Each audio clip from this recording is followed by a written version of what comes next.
A cleft is most often found in a perfectly normal child, and it's so repairable. In Western parts of the world, we have automatic protocols in place to repair the broken smiles of these kids and their palates on a timely basis. Countries such as Myanmar, they don't necessarily have that infrastructure. They do not have the means, they don't have the resources, they don't have the skill set. These children are shunned, they are ostracized, they're hidden away by their families. Most cultures, it's very important to have children and have families, and they are not marriage material regardless of male or female. So it allows them to have basic happiness in their culture, even if they don't have, of course, money or other status. If you're having babies and children, you're looked upon as valuable, and they feel valuable themselves. We've met some children, even in this visit, that have not been in school because of the cleft. So no experience, no learning, no advancement, and a life very different from the siblings. The reason that it's so important for me is because I was born with a cleft palate and a cleft lip. My family was very poor. These people love their children, they want the best for their children, they want their children to have a normal life, and this gives them the opportunity to do that. For a parent, I think it's their greatest hope, their greatest wish for their child to have this surgery. When we come on trips like this, there is some background work done by the host organization or facility which is extremely important. They need to advertise or spread the word in the community that a group is coming. When we recruited here, we also advertises through the newspaper, through the Facebook, through the radio. They have lived in such small huts you can barely walk into, and they bring their kids for surgery, and they're so happy to have something done for them. If you want to go fast, you go alone. If you want to go far, you go together. To see the team come together, they're coming from all parts of the world, and we meet, but by the time the surgery day comes, it's like a well-oiled machine. The very first day is called the opening clinic day. The children and their families are all lined up outside of the waiting room. They do the intake. They take their temperature, take their all their other vitals. Then they move on to the surgeon, and then they determine whether this child is fit to be able to have surgery during our mission.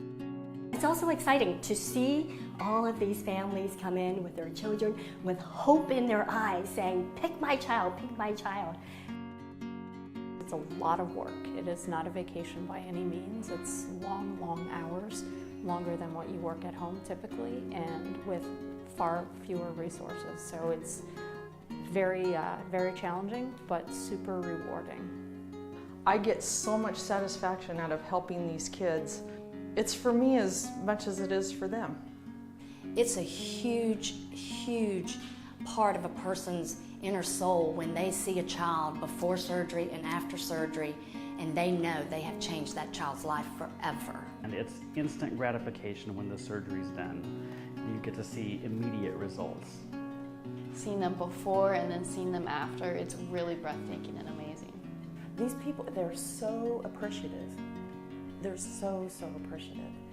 Some of the most tender moments of my life have been watching their mothers receive their children back after they've had their surgery. And then they look at it and then they start to cry. And those are tears of joy. We have transformed the lives of almost 7,000 children now. Alliance for Smiles has no boundaries. We will go wherever we're needed. Right now we're in Myanmar, Morocco, we're on our way to Egypt. We've spent a lot of time in China, and we will continue to expand. Alliance for Smiles provides these services through donations from others. When people donate, 94% of every dollar goes directly to our international missions. And Unless someone is donating and makes it possible, then these trips don't happen. If we do not have any funding, there is no way that we can do these operations on these patients. One of the big problems with missions like this is that they are very expensive.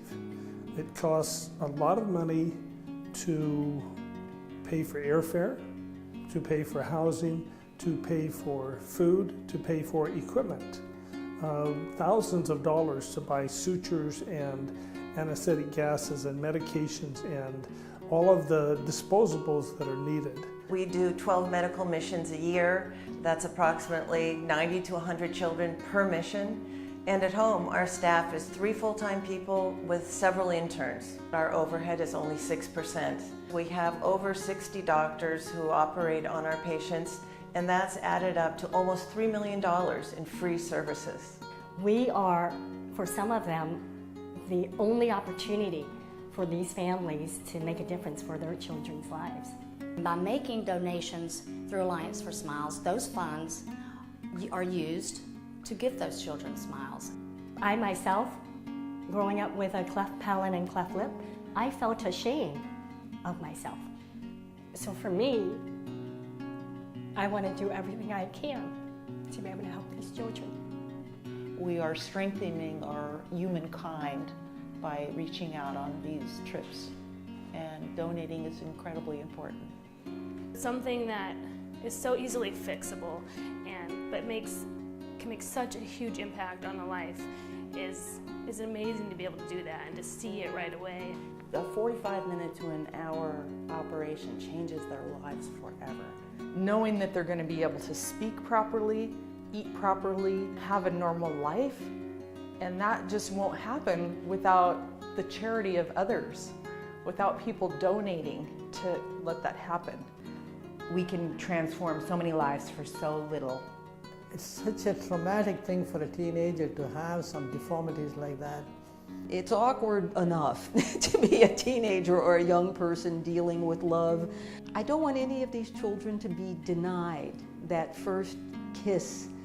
Children and adults in these underserved areas will never get these services, and they will never have an opportunity to have their cleft lip, cleft palate repaired without organizations like us. Whether it's donating time or money or goods, in some way, no matter what your religion or your background, just about anyone should give back.